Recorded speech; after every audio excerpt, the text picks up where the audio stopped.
Hello, everybody, and welcome back to the Cloud Counsel for our second episode.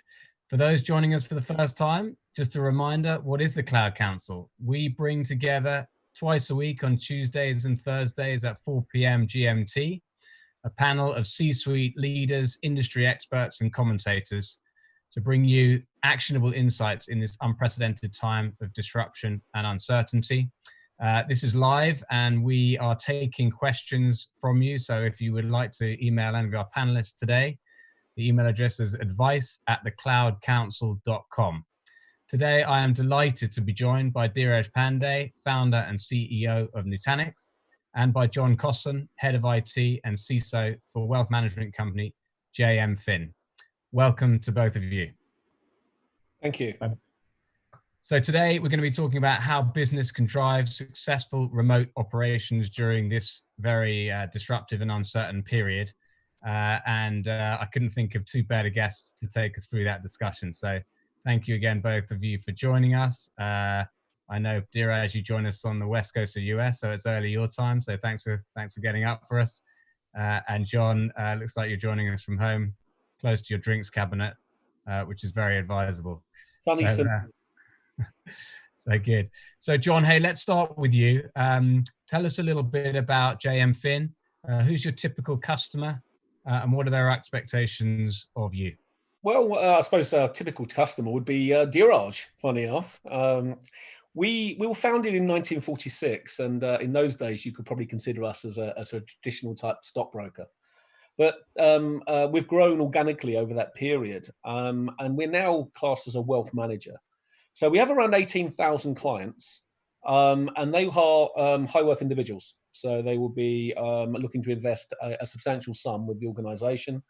And then we invest that in various different stocks, shares, bonds, etc.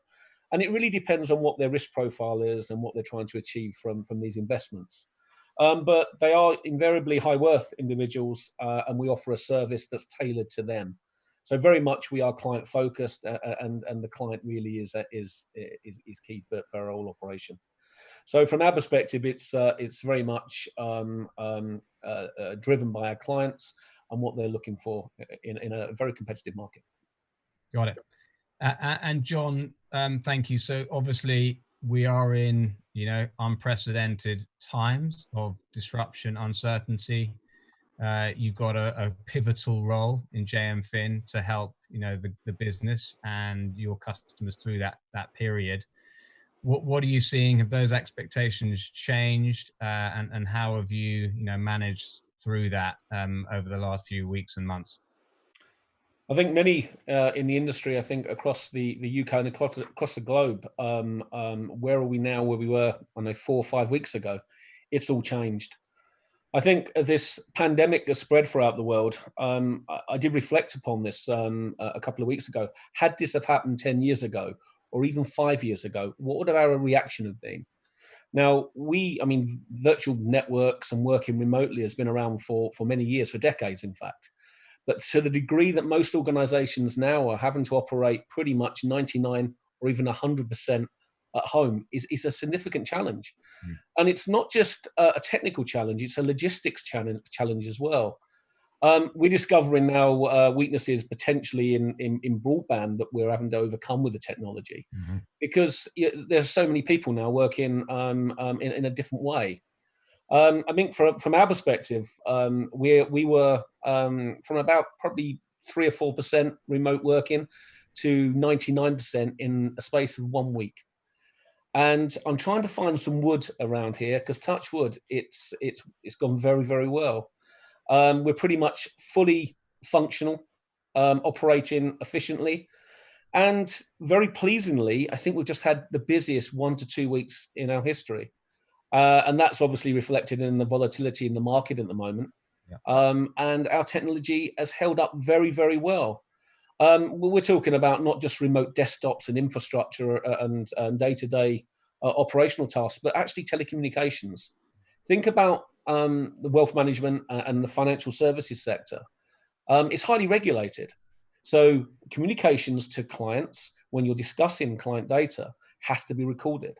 And that's a real challenge. You can't just throw a mobile phone at someone and say, okay, you're allowed to communicate with your client.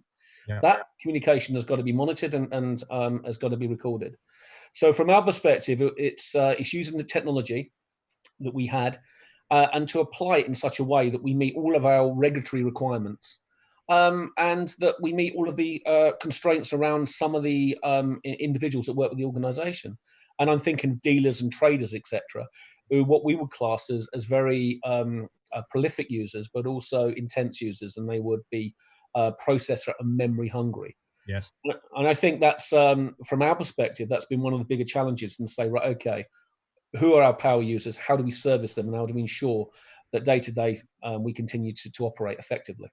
Mm. Well, that's great, John, and congratulations on getting through it and making a massive, step change, as you say, from a few percent to the whole organization being remote. I think we'll drill down a little bit on some of those areas, particularly around data and security, in a little while. But well done, and I'm touching wood here for you that it stays that way. Let me at that point just bring in Dheeraj here. Dheeraj, welcome again. Give us a bit of a reflection, I guess, on what you've heard from John here, and maybe a bit more perspective on what you're seeing from other customers. I know you talk at a senior level in a number of our customers and prospects. What are you seeing? Yeah, thank you so much. First of all of you to have dialed in. Thank you, John, for being here as well. And thanks, Tom, for the question. I think by and large, there are 2 or 3 themes that we're hearing from our customers. One of them is just wellness. How do you think about employee wellness and customer wellness? Very important. And lastly, just business continuity. Like, how do you keep it humming, up and running, as John just mentioned. But we're also hearing a lot about productivity. Like, what does it mean to really provide the office environment? Can we stream it to home? And when we're streaming it to home, are we able to stream the entire experience of the employee to home as well? And how do they blur the lines between work and home and everything else? There's a great balance that is challenged because you don't have boundaries. It's a boundaryless enterprise where the enterprise begins at home. Who would have thunk that we'd even say this maybe even 2 months ago? And last but not the least, I think customers are thinking about hands-free operations because you can't get into data centers and the world of computing, and thinking about cash preservation and post-COVID, because this thing will probably I would say pass relatively soon in the next couple of months, where at least people start to go out and be outside the world of social distancing. How do you think of the post-COVID planning has become one of the things that at least I hear from our customers and personally Nutanix has to think about as well, because there will be an upsurge in spend and there'll be an upsurge in many of the, because there's a pent-up demand around what happens after COVID that I think all businesses are thinking about just as much. Yes, and I think one of our colleagues coined this phrase. The work-life balance has become the work-life integration, and we're all wrestling with that. John, with your dogs, and my kids in the background. So I think we're all finding this new norm. And my dogs for your children. How about that? Yeah, I think you might question that after a week. But hey, just on that point, then John, and you mentioned earlier, before we joined here, that some of your staff are still going to site, and yourself, for critical reasons, you're still going to site as well. But in the main, everybody is at home. How have you found that transition from an employee well-being, engagement, climate perspective, and how are you managing that side of it? Well, we've gone from 6-7 offices to 330, 340 offices in the space of 1 week. Mm-hmm. We now see the challenge to bring everybody together. I will say one thing. In the UK, I think many of your individuals would have heard the term the Dunkirk spirit. And I can state that as an organisation, and I think this is reflected across probably the globe, that the firm have come together as one. And it's ironic that we've had to disperse the firm for us really to come together like never before. And there is definitely this this respect and mutual respect for what IT are doing at the moment. But also we're checking on each other. We're calling each other. We're using video conferencing. We're using systems like Zoom, etc., to communicate with each other. And I think there's more communication going on now than there would be in a normal traditional environment. And I think actually for productivity, that's actually having a very positive effect. I think when we do come out of this, and I hope you're right, Dheeraj, that we will be out of this in a couple of months, and I really do and hope that's the case. But there will be positives to bring out of this. We're already seeing these already, new ways of working.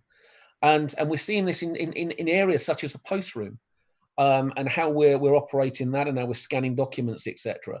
And certainly this is done more for the paperless environments than ever before. But I think you've got to ensure that your teams are part of this, and you go together with them. I think there are fundamental changes. I think the genie's certainly out the bottle now, and I think people will realize how much more they can get done from home. And I think that's one of the key messages. Wow, I start earlier and I finish later, but I don't mind. I don't care. I haven't got to go through a train and a tube in London and traffic and the commuter a misery. And I can work from home, and it works. We have people working from home on soft phones. They're working on physical IP phones. And they're working from their telephone, smartphone handsets, or through their computer, and it all works, and it all works together. Now, the one challenge we've seen is a traditional worker would normally have probably two 23-inch monitors. If you're a dealer, you would have 8 screens in front of you. So there's been a challenge from us to replicate that. So we've discovered this earlier on, that you can work on one smaller screen over a weekend or maybe a day or two, but if you're really serious about operating effectively from home, then you need 2 screens. And we had to work that one out very earlier on, of how to integrate that and send these monitors out.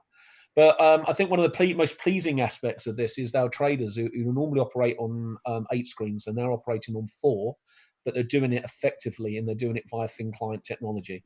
And certainly that's working really well, and allowing us to, as I said, have some of our busiest periods, our busiest trading periods on the technology, and it's working effectively.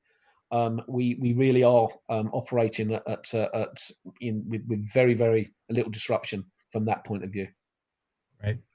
Great, John. And let's just drill down a bit on that, because we've got hopefully a lot of financial services viewers here. And as you say, there are some, specific things that you need to be, concerned with, that perhaps other industries don't, like regulation, like recording traders' calls. As you say, some of the super users that need multiple clients, etc. If you were to give some advice and some specific insights for those on the line here about if you were embarking on this journey, or you're halfway through this journey, where would you start, and what are the kind of, the sort of pitfalls that you've kind of got over as you've gone through this? I think it's all about communication and managing expectations of the users. I think for the first couple of weeks, most users would see this as a bit of a novelty. They've got to work, and they'll operate from a device, and they'll be very comfortable with that. What you'll find, though, is once everything works and it all functions correctly, they're going to want to say, actually, it would be nicer if I had this, and it would be a bit nicer if I had this. I think it's trying to communicate, understand what they really need and what they truly need to do the job, and then assure that where you do deliver that you do it in such a way that you conform to all your regulation, and also you work within the constraints of that particular environment. Now, what do I mean by that? We've seen the limitations of broadband in certain areas. So yes, it would be lovely if I had everybody working off of a 1 gig line, but invariably some of our individuals will live in the middle of nowhere and are running off of, in some cases, 4G signal at best. So we've got to adapt to that, and we've got to ensure that we build a solution around that, and we use the technology we have at the moment. Now, virtualization has worked very well for that, and we've had no issues at all with that virtualized environment. But I think where the challenges come in is where you're trying to operate on an IP phone and you're trying to record those messages. So there's always a challenge around that, because telephony requires quality of service when you're delivering these services. Mm-hmm. So there's more of a challenge when you're trying to do this over broadband services. And I think as we come out of this, one thing's for sure, and I will be pressuring government from the bodies that I lead and I'm part of, to invest more in our broadband infrastructure. Forget HS2 and everything else. We need fast broadband. And this is going to come out of this, that we need to invest more in our infrastructure. Because I think this is here to stay, and I think people will see the benefits of this, but we've got to be supported by government as well. And I think this is really going to be important from that side. Yeah, it's a great point. It's a great point. Hey, Dheeraj, just to bring you in on that one then, and I guess other industries that you're seeing, is that familiar in terms of feedback and other technologies that you're seeing kind of play a big role here in IT heroes, that we like to call them at this time? Oh yeah, absolutely. I think what James Finn is doing and what John has actually done is very typical of what most of the businesses have had to do now. I think collaboration is a challenge, and we are actually doing this in front of a video, which creates all the challenges that John talked about regarding networking and network infrastructure. Maybe it's going to be the dawn of 5G. Who knows? As John was talking about broadcast, I figured maybe we'll actually see a more expedited rollout of 5G itself.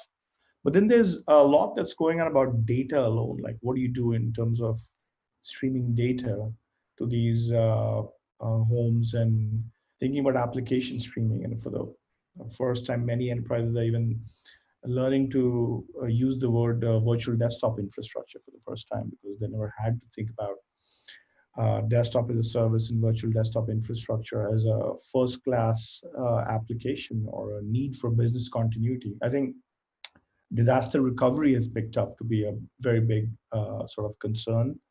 And most people used to buy it as an insurance, and they didn't really worry about the fine print of that insurance.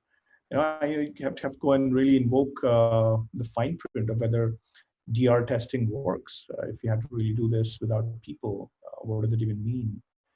I think you talked about the protocols. I mean, we have a great partners in Citrix, so we've been working on communication protocols for streaming desktops for the last 20 years. We've seen the advent of HTML5 as a protocol for streaming desktops to homes. We have the desktop as a service, thing called Nutanix Frame that people are using as well, quite a few of them. So I think by and large, this notion of cloud computing, being able to really stream a cloud to home, being able to really think about ubiquity of data and security and access to data, and technologies around that have become quite prevalent in the last several weeks. I would like to come in there, if I may, Dheeraj. I think you mentioned a good point there. When we first looked at this, we had to do an assessment of how many people had home computers. We're delivering desktops. So one of the biggest challenges were, okay, surely everybody has a computer. No. We found that a majority of our staff actually use tablets or use smartphones. They didn't actually have a traditional computer. And I think that was the first thing we realized. Wow, we need to get some laptops out to some of these people. So I think for the future, I think we're going to certainly look at how we can deliver key applications in a different way. And I think this is going to really align us to look at delivering these in different mediums that can work. We have something in the region of about 50 applications that we have to deliver across our entire organization.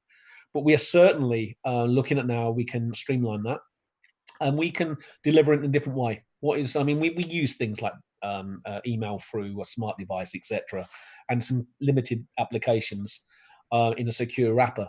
But actually, I think this is where we're going to head, certainly in the next 12 to 24 months. And I think we are certainly looking at new ways to deliver these type of technologies across other platforms that people use on a regular basis. And it was certainly one of the from us. Sorry, go ahead. No. Just that I think you raise a very good point with that, and it's certainly something that's on our on our agenda for the next 12 months. Yeah, thank you. And just one small thing I want to add was about the need for graphics and GPU heavy workloads coming in as well. Because if you need like 4 terminals to home and you need to virtualize them, then what does it mean to really do this server-based computing where we're doing graphics and have a GPU-based cloud for massively resource hogging terminals as well. So there's new things that are coming to the fore that many enterprises had never thought about before. I think delivering some of the key and servicing some of the key users. Certainly, we've managed to. I think 8 screens would have been I think that would have been 4 screens too many. But the realization that actually, traders need 8 screens? 4 screens are more than capable of delivering what they needed. And we haven't offset the GPU, but it works really well. With one of the traders who never comments on IT, never says anything, but actually sent an email in the first week of lockdown and actually said, this really works well. And actually sent an email to myself and the CEO, and that was actually quite pleasing to see that. And he states it works quicker for him and his house, or as quick as his house, and it doesn't work. And I'm thinking, yeah, you just want to work at home more. That's what that's about. But it's a real testament to the fact that this technology actually delivers and really works. So that's really pleasing. So John and Dheeraj, let's talk a little bit more about security. That's obviously, again, very topical and a concern. We're all now remote, and that means you've got potentially new, risks internally in terms of protecting that data, and potentially also new external threats. What changes have you had to make, or what other considerations are you having to make looking forward, John, particularly in a regulated industry, to ensure the protection of that data? I mean, from a security perspective, the risks are never gone away. Working from home, working from your place of business, there are slight changes to this. We've always been very proactive. I mean, I'm a CISO. Half of my job is security. My master's is in security, etc., etc. So I live and breathe security, and there has been a huge effort made from many organisations, and I would like to believe that JFN have been ahead of this, educating their users. We do regular seminars, and not just one seminar that's for a half an hour that people sit and, it's a very interactive session. And we follow that up.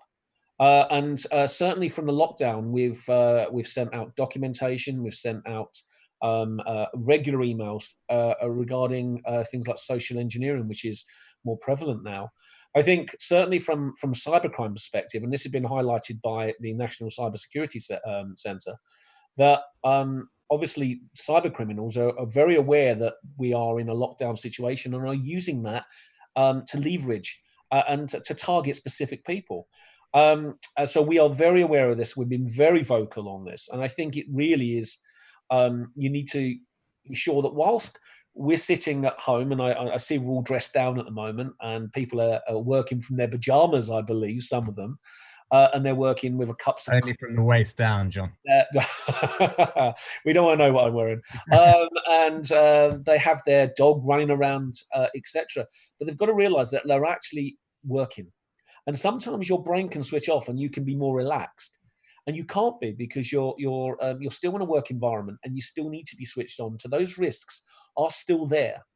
And the risk of a cyber attack, the risk of a social engineering, a ransomware attack, they're all there. They've not gone away. In fact, they're more prevalent now than they've ever been, because people are being targeted. So we've needed to address that. We've need to look at and speak to our clients, because as we all know, the technology is there, but the weakest link is the user. It's us. Mm-hmm. And I include myself in that as well. So I think it's a continuation of that. But what we've been doing over the last couple of years is it's about defense in depth. So we've deployed many solutions, and they talk to each other. These are not siloed, standalone solutions. They come together. They interact. And what we've managed to do for this is to put our umbrella almost, or our arms around those remote users like never before. So we've offered our own free endpoint security solution. Because again, I've gone from endpoint solutions in the protected network to now this is almost in a distributed term, even though we're using virtualization. So we're offering our protection to the endpoints, and we're protecting like never before. So we already were proactive in smart devices, having antivirus software on them, even iPhones.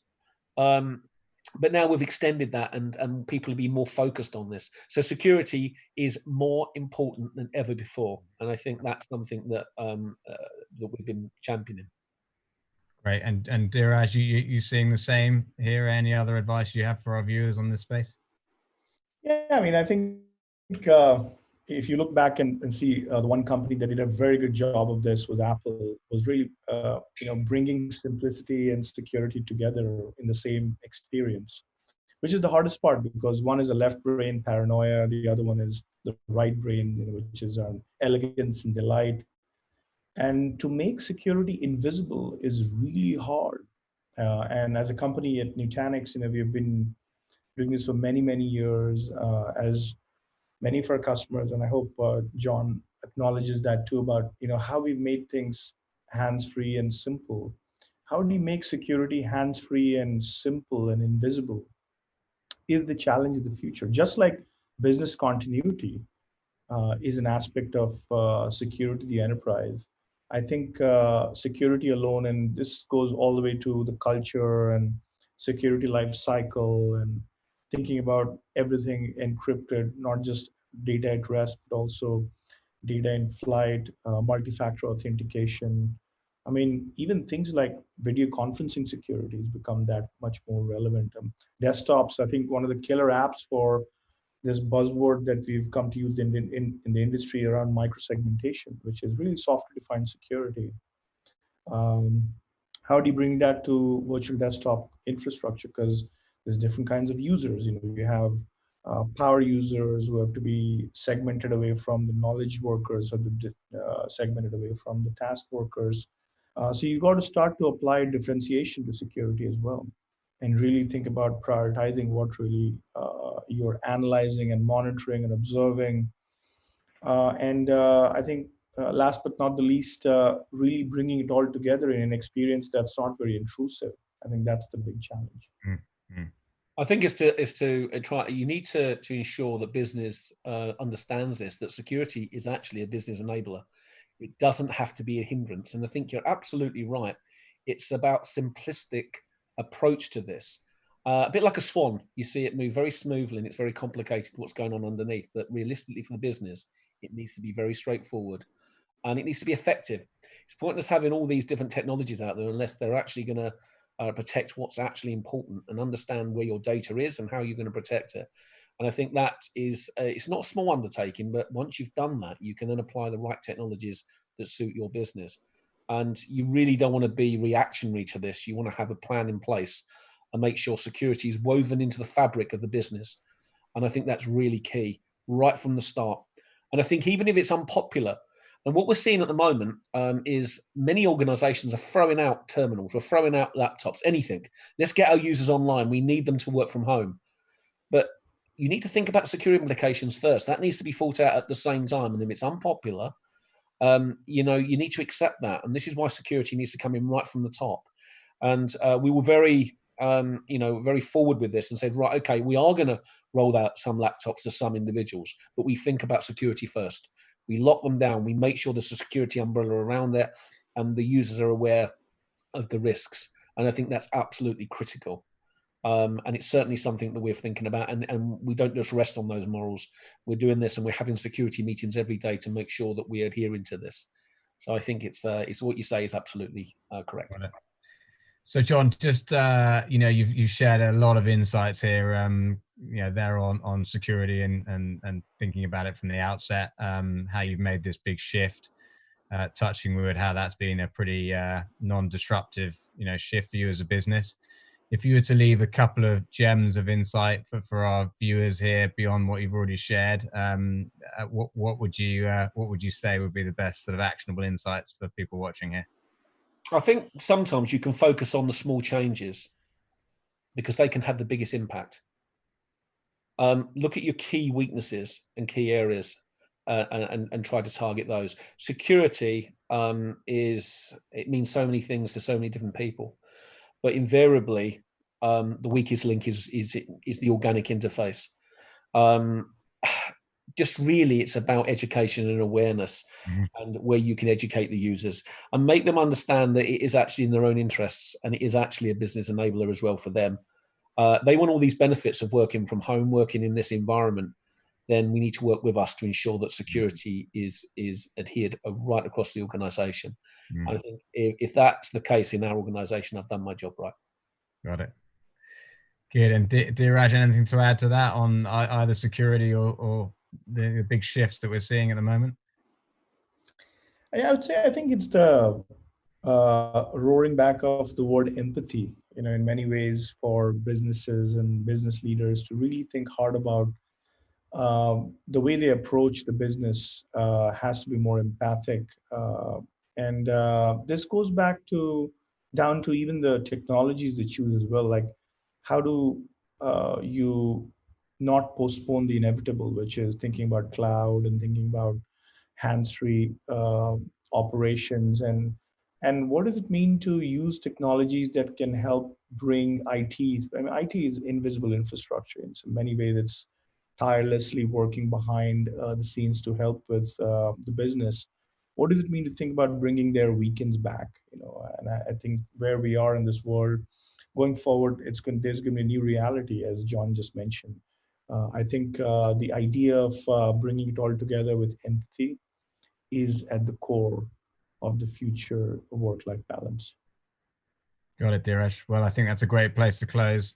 Let me just thank both you, Dheeraj, and John for your time this afternoon and terrific insights for our viewers here. Really appreciate it. Could I just finish on one thing? I was Please, just thinking what Dheeraj said. And I want to quote Winston Churchill here, if I may, because someone spoke to me earlier on and said about what does this mean for the future? And to quote Winston Churchill, he said, "It's always wise to look ahead, but difficult to look further than what you can see." And I think actually that's very poignant at the moment. We're looking ahead. We're seeing where this is gonna take us, but we need to be flexible enough to see where this is going to lead. And I think at the moment, I think the IT industry needs to really pat itself on the back. We have delivered. Yeah. We really have delivered, and I think that needs to be. We need to be commended for this. In all this uncertainty in the world, we really have delivered that. And just to top it all with another Winston Churchill quote, because you just invoked my favorite movie of all times, Darkest Hour. Going to the London Tube was so important, as King George VI asked him to do, to ask the people, like, what's the right thing to do. And coming out of the movie, when you see this thing flash about Winston Churchill, success is not final, failure is not fatal. It's the courage to continue that counts. So IT, thank you for the courage to continue. Brilliant. Thank you both for sharing. So listen, thank you. We, as I said, we will be joining you once again later on this week, Thursday at 4 p.m. again. A full write-up of this discussion and an on-demand version will be available shortly at nutanix.com/CXO/cloud-counsel. And you will also find at that same website an on-demand version of our conversation last week with our guest, Julie Pierce, the Director of Openness, Data and Digital at the Food Standards Agency. So let me close again by saying thank you very, very much indeed to John Cosson, to Dheeraj Pandey for joining us this afternoon, or this morning in your case, Dheeraj, and sharing your insights. And with that, thank you all for joining us, and I will see you all next time.